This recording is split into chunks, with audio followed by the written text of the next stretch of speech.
What happens when Becky Lynch finally makes her long-awaited return to her home city of Dublin only to shockingly turn her back on her own people in one of the most controversial and unforgettable SmackDown moments of the year?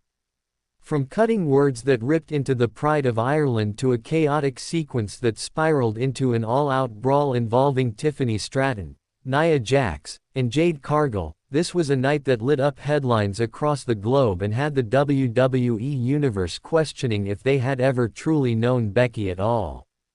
Welcome back to Wrestling Pro News, your go-to destination for everything WWE, from shocking promos to explosive rivalries to those unforgettable moments that leave the entire industry buzzing.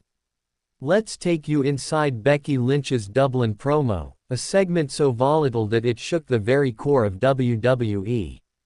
The night began with Mark Nash introducing the WWE Women's Intercontinental Champion Becky Lynch, and the ovation inside Dublin was deafening, a homecoming roar for one of Ireland's proudest exports, but within minutes that love would twist into pure venom. Becky walked to the ring soaking in the cheers, her music blasting, her smile betraying nothing of the storm that was about to follow. She began softly, recalling her early days as a passionate fan in that very building, describing the precise moment when Randy Orton locked eyes with her from the ring and lit the spark that would set her entire career in motion. The crowd leaned in, touched by the personal story, but then Becky dropped the bombshell that flipped everything on its head. She told Dublin that they did not deserve this historic first live WWE show, claiming she had even tried to have the event cancelled because her city had failed her. Instantly the cheers turned to jeers, and chants for Lyra Valkyria thundered throughout the arena.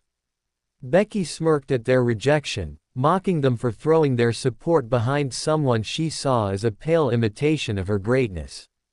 She listed her accolades with venomous pride, being the first woman to headline and win a WrestleMania main event, becoming a Grand Slam champion, a best-selling author, and even sneering as she bragged about her very hot American husband.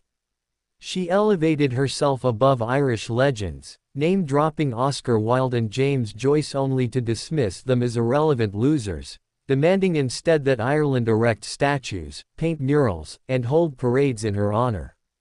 She mocked their athletes, insulted their celebrities, and even tore into Bono, driving the Dublin crowd into an uproar of boos.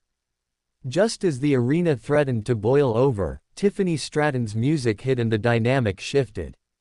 Tiffany stormed down, proud and defiant, defending Ireland and calling Becky, Rebecca, with icy disdain, demanding she leave the ring before she embarrassed herself even further. The tension was already through the roof when suddenly Nia Jax made her presence known. Nia mocked Dublin as well, towering over Tiffany and warning her that she had far bigger problems to deal with than Becky Lynch.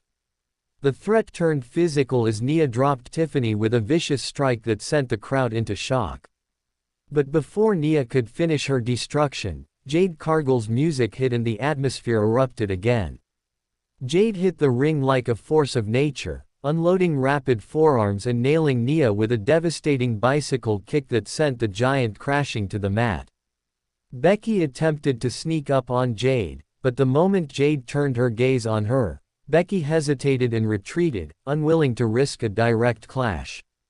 Tiffany managed to recover just in time to hit Nia with a well-placed dropkick that sent her sprawling to the floor, and for a moment, the chaos seemed to subside, until SmackDown General Manager Nick Aldis emerged, clearly delighted by the bedlam but quick to seize the opportunity. With the Dublin crowd on fire, Aldis announced an impromptu tag team match, Tiffany Stratton and Jade Cargill vs. Becky Lynch and Nia Jax. The arena erupted as the stakes instantly escalated, and suddenly Dublin was no longer a celebration, it was a battlefield. The women's division had never looked more volatile, the rivalries never more personal, and the questions never more urgent. Could Becky Lynch survive in the storm of chaos she had personally ignited? Would Tiffany and Jade prove themselves as the undeniable future of WWE by standing tall against two of the most dangerous women in the company? One thing was certain, the night Becky Lynch returned to Dublin, she didn't come home as a hero, she came back as a villain, and WWE will never forget it. Stay tuned because this storm is just getting started.